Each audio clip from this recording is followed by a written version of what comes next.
بسم اللہ الرحمن الرحیم وَقُلْ لِعِبَادِي يَقُولُوا الَّتِي هِيَ أَحْسَنُ إِنَّ الشَّيْطَانَ يَنزَغُ بَيْنَهُمْ إِنَّ الشَّيْطَانَ كَانَ لِلْإِنسَانِ عَدُوًّا مُبِينًا إِنَّ الشَّيْطَانَ كَانَ لِلْإِنسَانِ عَدُوًّا مُبِينًا۔ اللہ تعالیٰ نے اپنے رسول سے ارشاد فرمایا، اور آپ میرے بندوں سے فرما دیجئے کہ وہ ایسی بات کہا کرے جو بہتر ہو، اس میں کسی کی دل آزاری نہ ہوتی ہو، کیونکہ شیطان دل آزار بات کی وجہ سے آپس میں لڑا دیتا ہے۔ واقعی شیطان انسان کا خلا دشمن ہے۔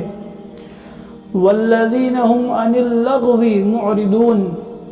اللہ تعالیٰ نے ایمان والوں کی ایک صفت یہ ارشاد فرمائی کہ وہ لوگ بیکار لعنی باتوں سے اعراض کرتے ہیں۔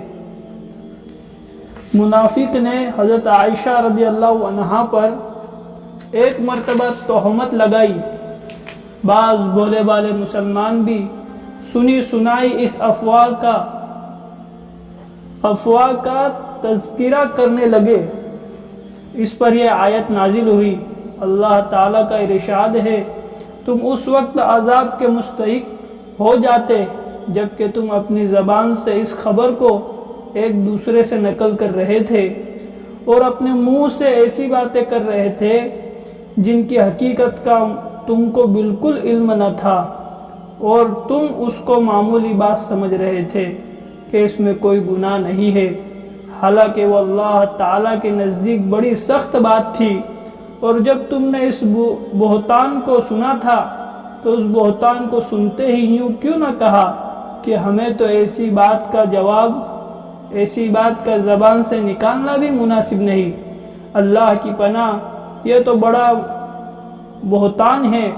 مسلمانوں، اللہ تعالیٰ تم کو نصیحت کرتے ہیں کہ اگر تم ایمان والے ہو تو آئندہ پھر کبھی ایسی حرکت نہ کرنا کہ بغیر تحقیق کے غلط خبریں اڑاتے پھرے۔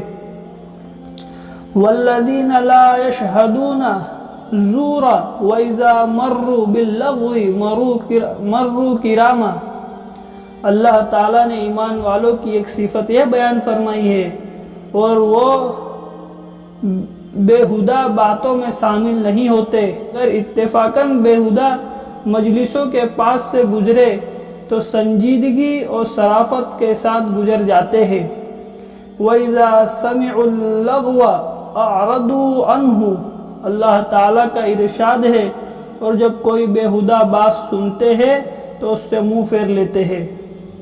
یا ایھا الذین آمنوا ان جاءکم فاسق بنبی فتبینوا ان تصیبوا قوما بجہالۃ فتصبحوا علی ما فعلتم نادمین۔ اللہ تعالیٰ کا ارشاد ہے، مسلمانوں، اگر کوئی سریر تمہارے پاس کوئی خبر لے کر آئے جس میں کسی کی شکایت ہو تو اس خبر کی خوب چھان بین کر لیا کرو کہ کہیں ایسا نہ ہو کہ تم اس کی بات پر اعتماد کر کے کسی قوم کا نادانی سے کوئی نقصان پہنچا دو، پھر تمہیں اپنے کیے پر پچھتانا پڑے۔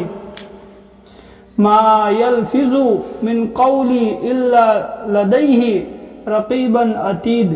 اللہ تعالیٰ کا ارشاد ہے، انسان جو بھی کوئی لفظ زبان سے نکالتا ہے تو اس کے پاس ایک فرشتہ انتظار میں تیار بیٹھا ہے جو اسے فوراً لکھ لیتا ہے۔ سبحان اللہ و بحمدہ، سبحانک اللہم و بحمدک۔